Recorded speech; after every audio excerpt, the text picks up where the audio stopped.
Edgar Allan Poe, Morella. Itself, by itself, solely, one everlasting and single. Plato, Symposium. With a feeling of deep yet most singular affection, I regarded my friend Morella. Thrown by accident into her society many years ago, my soul, from our first meeting, burned with fires it had never before known. But the fires were not of Eros, and bitter and tormenting to my spirit was the gradual conviction that I could in no manner define their unusual meaning, or regulate their vague intensity. Yet we met, and fate bound us together at the altar, and I never spoke of passion, nor thought of love. She, however, shunned society, and attaching herself to me alone rendered me happy. It is a happiness to wonder. It is a happiness to dream. Morella's erudition was profound. As I hoped to live, her talents were of no common order. Her powers of mind were gigantic. I felt this, and in many matters became her pupil. I soon, however, found that, perhaps on account of her Pressburg education, she placed before me a number of those mystical writings which are usually considered the mere dross of the early German literature. These, for whatever reason, I could not imagine, were her favorite and constant study, and that, in process of time, they became my own, should be attributed to the single but effectual influence of habit and example. In all this, if I err not, my reason had little to do. My convictions, or I forget myself, were in no manner acted upon by the ideal, nor was any tincture of the mysticism which I read to be discovered, unless I am greatly mistaken, either in my deeds or in my thoughts. Persuaded of this, I abandoned myself implicitly to the guidance of my wife, and entered with an unflinching heart into the intricacies of her studies. And then, when poring over forbidden pages, I felt a forbidden spirit enkindling within me. Would Morella place her cold hand upon my own, and rake up from the ashes of a dead philosophy some low, singular words, whose strange meaning burned themselves in upon my memory? And then, hour after hour, would I linger by her side, and dwell upon the music of her voice, until, at length, its melody was tainted with terror, and there fell a shadow upon my soul, and I grew pale, and shuddered inwardly at those two unearthly tones. And thus, joy suddenly faded into horror, and the most beautiful became the most hideous. A Hinnom. Hinnom became Gehenna.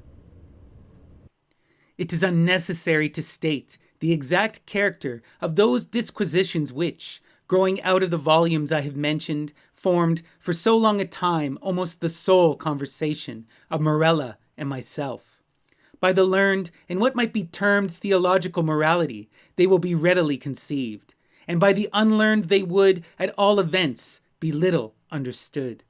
The wild pantheism of Fichte, the modified palingenesia of the Pythagoreans, and above all the doctrines of identity, as urged by Schelling, were generally the points of discussion presenting the most of beauty to the imaginative Morella. That identity, which is termed personal, Mr. Locke, I think, truly defines to consist in the sameness of rational being. And since, by person we understand an intelligent essence having reason, and since there is a consciousness which always accompanies thinking, it is this which makes us all to be that which we call ourselves, thereby distinguishing us from other beings that think, and giving us our personal identity. But the principium individuationis, the notion of that identity, which at death is or is not lost forever, was to me, at all times, a consideration of intense interest. Not more from the perplexing and exciting nature of its consequences than from the marked and agitated manner in which Morella mentioned them. But, indeed, the time had now arrived when the mystery of my wife's manner oppressed me as a spell.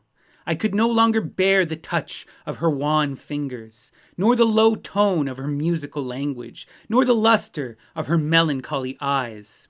And she knew all this, but did not upbraid. She seemed conscious of my weakness or my folly, and, smiling, called it fate.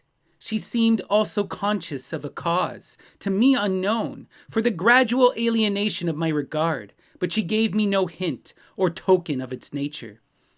Yet was she woman, and pined away daily. In time the crimson spot settled steadily upon the cheek, and the blue veins upon the pale forehead became prominent. And one instant my nature melted into pity, but in the next I met the glance of her meaning eyes, and then my soul sickened and became giddy with the giddiness of one who gazes downward into some dreary and unfathomable abyss. Shall I then say that I longed with an earnest and consuming desire for the moment of Morella's decease? I did, but the fragile spirit clung to its tenement of clay for many days, for many weeks and irksome months, until my tortured nerves obtained the mastery over my mind, and I grew furious through delay, and, with the heart of a fiend, cursed the days, and the hours, and the bitter moments which seemed to lengthen and lengthen as her gentle life declined, like shadows in the dying of the day. But one autumnal evening, when the winds lay still in heaven, Morella called me to her bedside.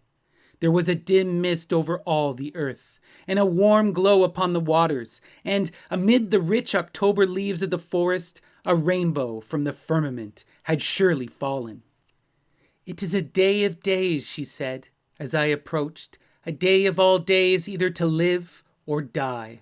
It is a fair day for the sons of earth and life, more fair for the daughters of heaven and death." I kissed her forehead, and she continued, "I am dying, yet shall I live. Morella, the days have never been when thou couldst love me, but her womb and life thou didst abhor, and death shalt adore.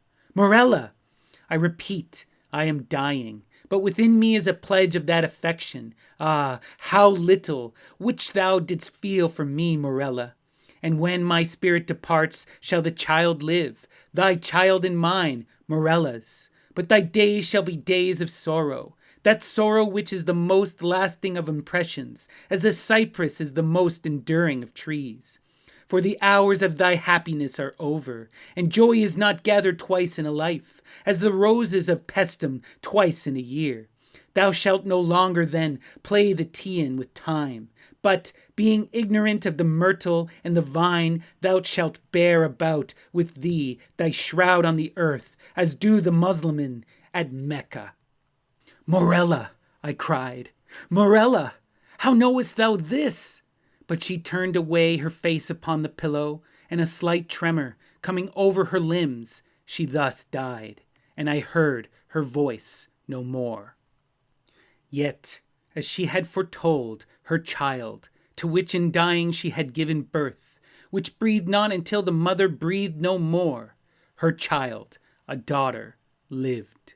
And she grew strangely in stature and intellect, and was the perfect resemblance of her who had departed. And I loved her with a love more fervent than I had believed it possible to feel for any denizen of earth. But ere long the heaven of this pure affection became darkened, and gloom and horror and grief swept over it in clouds. I said the child grew strangely in stature and intelligence. Strange indeed was her rapid increase in bodily size. But terrible, oh terrible, were the tumultuous thoughts which crowded upon me while watching the development of her mental being. Could it be otherwise when I daily discovered in the conceptions of the child the adult powers and faculties of the woman? When the lessons of experience fell from the lips of infancy, and when the wisdom or the passions of maturity I found hourly gleaming from its full and speculative eye? When, I say, all this became evident to my appalled senses, when I could no longer hide it from my soul, nor throw it off from those perceptions which trembled to receive it. Is it to be wondered at that suspicions of a nature fearful and exciting crept in upon my spirit, or that my thoughts fell back aghast upon the wild tales and thrilling theories of the entombed Morella? I snatched from the scrutiny of the world a being whom destiny compelled me to adore, and in the rigorous seclusion of my home watched me with an agonizing anxiety over all which concerned the beloved. And as years rolled away, and I gazed day after day upon her holy and mild and eloquent face, and pored over her maturing form, day after day did I discover new points of resemblance in the child to her mother, the melancholy and the dead. And hourly grew darker these shadows of similitude, and more full, and more definite, and more perplexing, and more hideously terrible in their aspect. For that her smile was like her mother's I could bear, but then I shuddered at its too perfect identity. That her eyes were like Morella's I could endure, but then they too often looked down into the depths of my soul with Morella's own intense and bewildering meaning. And in the contour of the high forehead, and in the ringlets of the silken hair, and in the wan fingers which buried themselves therein, and in the sad musical tones of her speech, and above all, oh, above all, in the phrases and expressions of the dead on the lips of the loved and the living, I found food for consuming thought and horror, for a worm that would not die. Thus passed away 2 lustra of her life. And as yet my daughter remained nameless upon the earth. My child and my love were the designations usually prompted by a father's affection, and the rigid seclusion of her days precluded all other intercourse. Morella's name died with her at her death. Of the mother I had never spoken to the daughter. It was impossible to speak. Indeed, during the brief period of her existence, the latter had received no impressions from the outward world, save such as might have been afforded by the narrow limits of her privacy. But at length the ceremony of baptism presented to my mind, in its unnerved and agitated condition, a present deliverance from the terrors of my destiny. And at the baptismal font I hesitated for a name, and many titles of the wise and beautiful, of old and modern times, of my own and foreign lands, came thronging to my lips, with many, many fair titles of the gentle, and the happy, and the good. What prompted me then to disturb the memory of the buried dead? What demon urged me to breathe that sound, which, in its very recollection, was wont to make ebb the purple blood in torrents from the temples to the heart? What fiend spoke from the recesses of my soul, when amid those dim aisles and in the silence of the night I whispered within the ears of the holy man the syllables, Morella? What more than fiend convulsed the features of my child, and overspread them with hues of death, as starting at that scarcely audible sound, she turned her glassy eyes from the earth to heaven, and falling prostrate on the black slabs of an ancestral vault, responded, I am here. Distinct, coldly, calmly distinct, fell those few simple sounds within my ear, and thence, like molten lead, rolled hissingly into my brain. Years may pass away, but the memory of that epoch never. Nor was I indeed ignorant of the flowers and the vine, but the hemlock and the cypress overshadowed me night and day, and I kept no reckoning of time or place, and the stars of my fate faded from heaven, and therefore the earth grew dark, and its figures passed by me like flitting shadows, and among them all I beheld only Morella. The winds of the firmament breathed but one sound within my ears, and the ripples upon the sea murmured evermore, Morella. But she died, and with my own hands I bore her to the tomb, and I laughed with a long and bitter laugh, as I found no traces of the first in the charnel where I laid the second, Morella.